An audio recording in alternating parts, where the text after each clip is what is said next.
would be so you know what, we skipped the pillars that you have, and I'm Yeah. understanding one of them is nutrition, the Yeah. other is movement, Yeah. one is sleep, Yeah. and then Relationships, uh-huh spirituality, uh-huh and career. and career.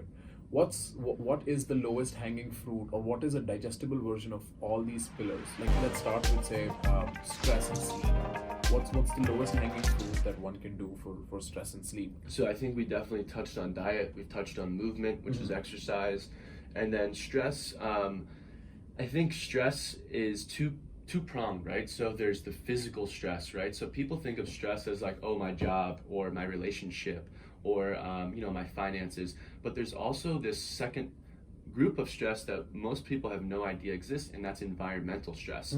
So things like EMFs, electromagnetic frequencies that are emitted from our cell phones, our TVs, any Wi-Fi or Bluetooth device, those emit constant stress in our body. Our air quality in New York City is bad, so that's another stress that we have. Sure.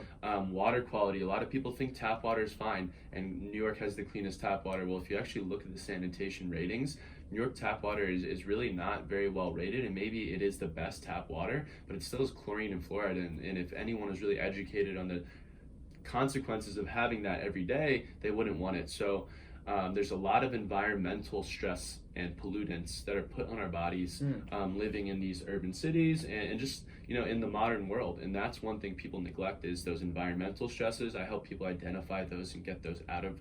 How do you get water out of the way? How do you get tap water out of the way?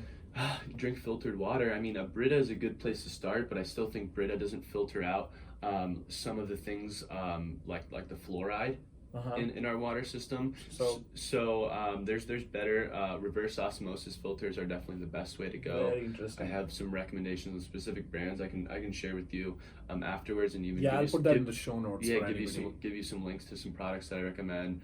And then how about the air? Get a HEPA. Like an air purifier? HEPA air purifier, and I think that's a good place to start. And the EMF? How do you do EMFs are a little bit more complex to tackle, but I think the easiest thing that most people can start doing right away is put your phone on airplane mode when you go to bed. Don't sleep it on right next to your head. That's the worst thing you can do. For your sleep? Yeah, for your sleep. Interesting. Because the EMFs, so what they do is our body is naturally designed to process EMFs, right? EMFs come from the earth naturally. The earth emits these electromagnetic frequencies, but the amount that we're exposed to on a daily basis now is way too much for our bodies to handle. Absolutely. So cell phones, computers, all that is contributing to that, and I think the key is learning how to minimize them when you can, because obviously we're not going to live in a cave. We're just, we're beyond that point, society's evolution.